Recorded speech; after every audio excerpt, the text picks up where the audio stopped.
Welcome to Trillboards. Today, I'll show you the ad portal. This is where you create campaigns, find and book screens, pay through Stripe, and track performance using industry-style DOOH metrics like impressions, reach, GRPS, viewability, and audience breakdowns. Let's start with the layout.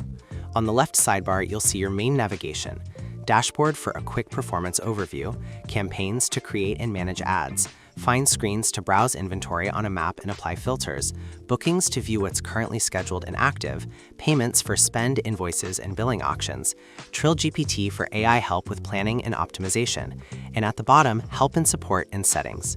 In the top right, you'll usually see a notification bell, your profile icon, and a dropdown for account actions. That's where you manage things like account details and sign out. On the dashboard, the first thing you'll notice is the date controls. You can quickly toggle between 7 days, 90 days, or all time, and you can also use the date range dropdown, like last 30 days, to set a specific reporting window. These date controls affect what you see across the performance summaries. Now let's break down the KPI cards. Total impressions. This is the total number of times your ad was served on screens during the selected date range. Think of this as delivery volume. Reach screens. This tells you how many unique screens your campaign ran on, useful for understanding distribution. Ad spend, total amount spent for the selected window. Average CPM, your average cost per 1,000 impressions, a core buying metric for DOOH style placements. If you scroll, you'll also see sections like recent campaigns, where each row shows a campaign name, its creation date, approval status, and how many screens it's running on. And you may see recommended screens, which highlights inventory suggestions based on what you've booked or viewed. This section is for monitoring campaign issues at a glance. Campaign health is basically your early warning system. Each campaign row can show indicators like whether a campaign is under-delivering, whether viewability is low, or whether something needs attention like missing bookings.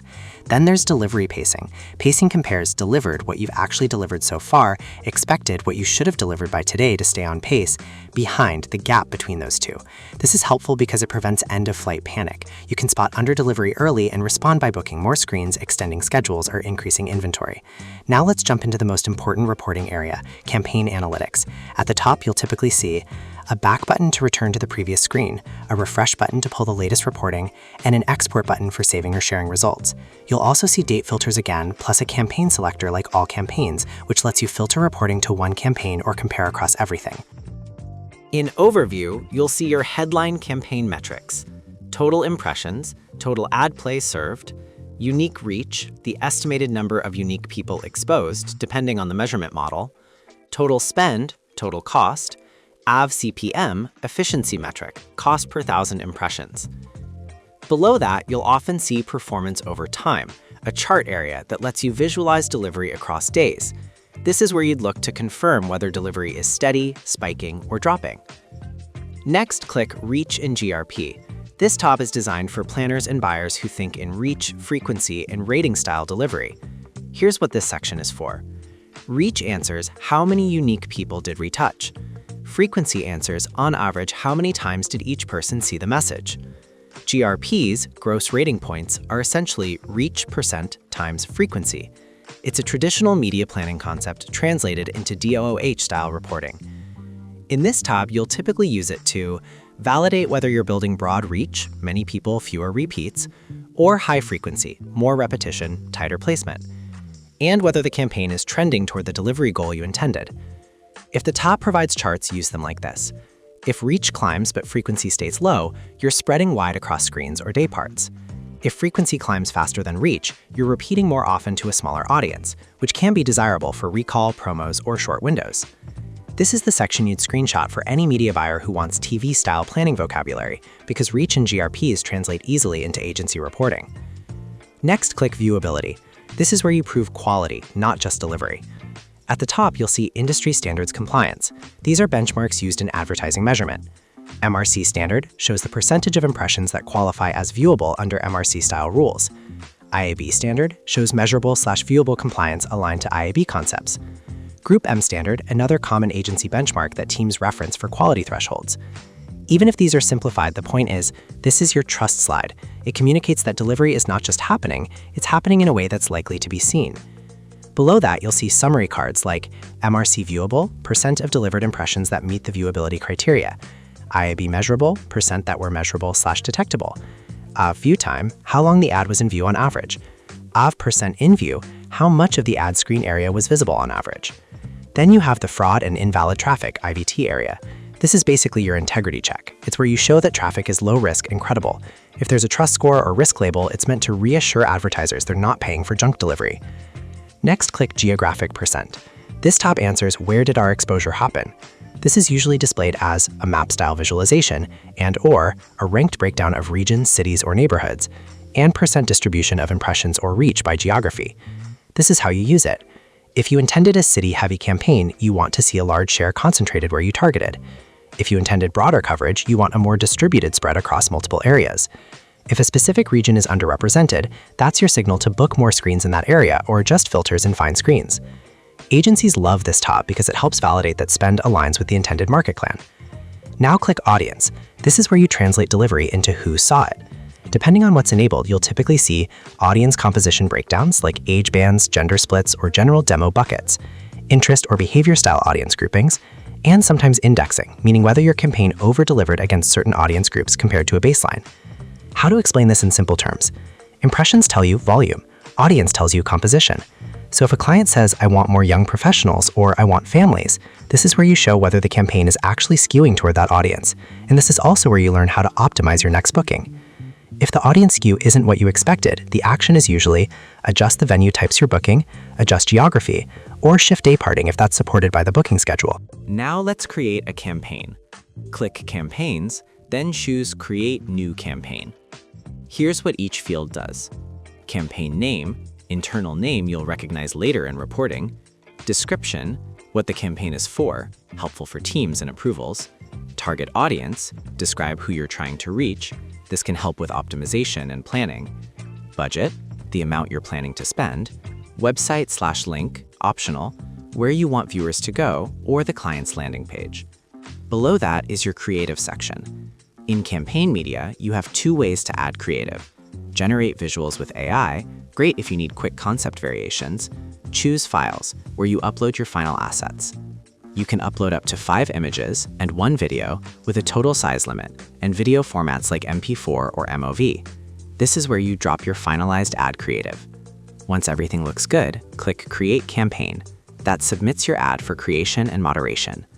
If you open the Canvas editor, you can build ad creative directly inside Trillboards. At the top, you'll see an aspect ratio dropdown, like 16:9 horizontal, so you can match the format of the screens you want to run on. Then you have Undo and Redo, Text tool for headlines, CTAs, prices, promo codes, Image tool to place logos or background images, Rectangle and Circle for simple shapes, badges, frames, or callouts, a Trash/Delete icon to remove selected elements. When you're done, click Save. If you don't want changes, click Cancel. When you open a campaign, you'll see a complete campaign profile. At the top, the campaign name, a status label like pending moderation or approved, and buttons like edit and delete. In the overview, you'll often see content rating and content flags, basically brand safety checks, screen compatibility, how many screens your creative can run on, and sometimes a technical analysis dropdown. On the right, quick actions like book more screens takes you directly into inventory selection. View schedule map, helpful for visualizing where you're running. In tabs like Media, you can preview what was uploaded. In booked screens, you'll see where the campaign is scheduled. And in Impressions, you'll track your delivery goal, delivered impressions, and what's remaining. Now click Find Screens. This is your marketplace. At the top, you have a search bar that lets you search by screen name or location. To the right, there's often an action like Select All Screens, useful if you want to apply a booking action to everything currently filtered. The screen list shows each screen as a card with a preview image, the venue or location name, CPM pricing, distance from your search area if applicable, availability status like available, and details like screen dimensions. On the left, the Filters panel is where you control targeting and eligibility. Common filter types you'll use, audience, minimum daily impressions, sets a baseline for how much traffic a screen should generate daily. If you want scale, raise this number. If you want niche placements, lower it. Content roles. Approval mode dropdown controls what kinds of screens you want to book based on approval workflow. Must allow content checkboxes like alcohol, gambling, political, religious. These are critical for compliance. If your campaign involves regulated categories, you must only book screens that explicitly allow that content. If your campaign is general, you can leave these unchecked to avoid restricting inventory. Price range. Set min and max CPM or price bounds so your search doesn't return screens outside budget. When you're done setting filters, click Apply Filters. That refreshes the map and the list to only show inventory that matches. On the map, you can zoom and pan to explore inventory. You'll also see a count like X Trillboards in view. That tells you how many screens are currently visible in the map area. A fast workflow is set filters, zoom into the neighborhood you want, click a screen card to open details, then book it under the campaign you choose. When you book a screen, you'll get a Select a Campaign pop-up. This lists all campaigns that are ready to be booked, typically showing campaign name, date, and approval status. Click the campaign you want to attach to this booking. If you don't have one yet, click Create New Campaign right from this modal. Next is the Forecast step. You'll see a section like Impression Forecast, where you input your desired impressions. This is the number you want to buy for the screen and schedule. Then click Refresh Forecast, that recalculates what's deliverable under taps and the estimated flight total. You'll also see pricing logic notes, like Exchange Managed CPM applied automatically, and a cost summary that typically includes system CPM, platform or media fees, and estimated talks with a final total. When everything looks correct, scroll to Secure Checkout and click Continue to Secure Checkout. You'll be redirected to Stripe Checkout to complete payment securely. After payment, you'll return to the Trillboards portal and your booking will move into an active or scheduled status. Click Bookings to see everything you've scheduled. Each booking card shows the venue or screen name, which campaign is running there, the address, the booked date range, the time window, and a status badge like Active. This page is where you confirm what's live, what's upcoming, and what's tied to each campaign. Now click Payments. At the top, you'll see summary tiles like Total Spent, This Month, Completed Payments, Pending Payments. Below that are tabs: Overview, Quick Snapshot plus Recent Transactions, History, your full payment activity list, Methods, where you add or manage payment methods, Billing, billing info and invoice settings, Analytics, a spend focus view for finance or reconciliations. On the right, you'll see quick actions like Add Payment Method, Download Invoice, Schedule New Booking, Payment Settings. Finally, click TrillGPT. This is your built-in assistant for planning and optimizing. On the left, you'll see a chats list with past questions. At the top, a refresh icon to reload chats and a plus button to start a new conversation. At the bottom, there's a message input where you can ask things like, what screen should I book for this campaign? Summarize my performance this month. Which placements match my target audience? Under responses, you may see buttons like copy to copy the response, retry or try to generate an answer. This is especially useful for quick recommendations when you don't want to manually compare screens.